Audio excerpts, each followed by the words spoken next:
ನಾವು ಒಳ್ಳೆ ಕೆಲಸ ಮಾಡುವಾಗ ಅವ್ರಿಗೆ ಹಸುವೆ ಹೊಟ್ಟೆ ಉರಿ. ಮಹಾರಾಷ್ಟ್ರದಲ್ಲಿ ಯಾರ ಸರ್ಕಾರನ? ಬಿಜೆಪಿ ತಾನೇ. ಇದೆಲ್ಲ ಯಾಕೆ ನಮ್ಮನ್ನ ಕಾಪಿ ಮಾಡ್ತಾವ್ರೆ? 4 ವರ್ಷ ಬಿಜೆಪಿ ಸರ್ಕಾರ ಇದ್ರು, ಹೌದಾ? ನಿಮ್ಗೆಲ್ಲ ನೆನಪಿದೆಯಲ್ಲ. ಈಗ ಅವರು ಈ ಕೆಲ್ಸಗಳೆಲ್ಲ ಮಾಡ್ಬೋದಾಗಿತ್ತು, ಮಾಡಿದ್ರ? ಇಲ್ಲ, 40% ಲೂಟಿ ಹೊಡೆದು ಹೋದ್ರು.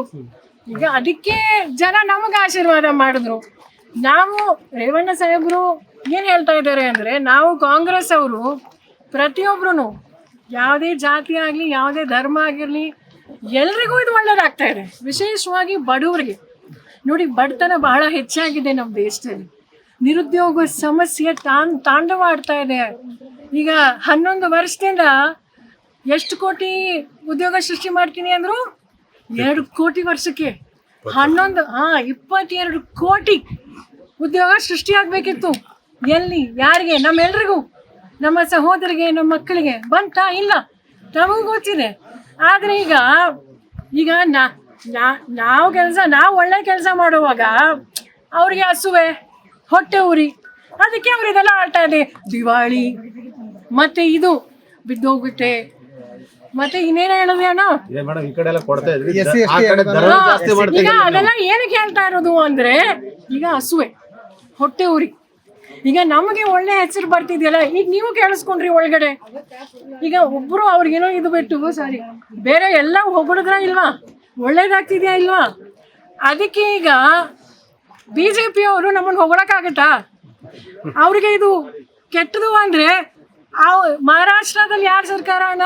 ಬಿಜೆಪಿ ತಾನೇ. ಇದೆಲ್ಲ ಯಾಕೆ ನಮ್ಮನ್ನು ಕಾಪಿ ಮಾಡ್ತಾವ್ರೆ? ತೆಲಂಗಾಣಲ್ಲೂ ನಮ್ಮ ಸರ್ಕಾರನೇ ಬಂದಿದೆ. ಇದೆಲ್ಲ ಗ್ಯಾರಂಟಿ ಇದ್ರ ಮೇಲೆ. ಡೆಲ್ಲಿಯಲ್ಲಿ ಈಗ ಅವ್ರ ಸರ್ಕಾರ ಬಂದಿದೆ. ಈಗ ಯಾವುದು ನಿಲ್ಸಲ್ಲ ಅಂತ ಹೇಳಿದ್ರು, ಅದು ಇನ್ನೂ ಜಾಸ್ತಿ ಹಣ ಮಾಡೋರೆ. 2.5 ಸಾವಿರ ಎಲ್ಲ ಮಾಡೋರೆ. ಅಸೆಂಬ್ಲಿಗೆ ಬರುತ್ತಣ್ಣ, ಎಲ್ಲ ಹಿರಿಯರು ಎಲ್ರು ಈಗ ಸರತೆ ಹೇಳಿದ್ರು. ಅಂದ್ರೆ ಜನಪರ ಕಾರ್ಯಕ್ರಮಗಳು, ಕಾಂಗ್ರೆಸ್ ಜನಪರ ಕಾರ್ಯಕ್ರಮಗಳು ತೀಕ್ಸ್ತಕ್ಕಂತ ಕೆಲಸ ಮಾಡ್ತಿದೆ ಅಂತ ಅಣ್ಣ. ಈಗ 2 ವರ್ಷ ಅಷ್ಟೇ, ಇನ್ನೂ 2 ವರ್ಷ ಆಗಿಲ್ಲ. ಈಗ ಇನ್ನು 2 ವರ್ಷನೂ ಆಗಿಲ್ಲ. ಈಗ ಕೆಲಸ ಎಲ್ಲ ಈಗ ಪ್ರಾರಂಭ ಆಗಿದೆ. ಗುದ್ಲಿ ಪೂಜೆಗಳು ಈಗ ಆಗಿದೆ. ಎಲ್ಲ 5 ವರ್ಷ ಎಲ್ರಿಗೂ ಒಳ್ಳೇದಾಗುತ್ತೆ. ಕಳೆದ ಬಾರಿ 2013ರಿಂದ 2018ವರೆಗೂ ನಾವು 165 ಅಲ್ಲ ಸರ್, 165 ಭರವಸೆಗಳಲ್ಲಿ ಎಲ್ಲರೂ ಮಾಡಿದ್ವಿ.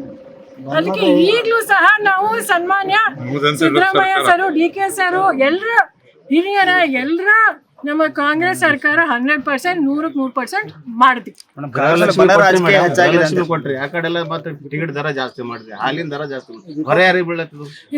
ಕೇಂದ್ರ ಸರ್ಕಾರ ಕೇಳಿ ನೀವು, ಕೇಂದ್ರ ಸರ್ಕಾರ ಈಗ ಗ್ಯಾಸ್ ಬೆಲೆ ಎಷ್ಟೈತ್ರಿ? 10 ವರ್ಷ ಹಿಂದೆ ಎಷ್ಟಿತ್ತು?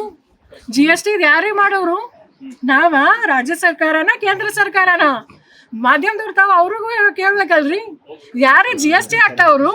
If you like this video, ಬೇಗ ಲೈಕ್ ಮಾಡಿ, ಕಾಮೆಂಟ್ ಮಾಡಿ, ಶೇರ್ ಮಾಡಿ ಹಾಗೂ ಯೋಯೋ ಟಿವಿ ಕನ್ನಡವನ್ನು ಸಬ್ಸ್ಕ್ರೈಬ್ ಮಾಡಿ.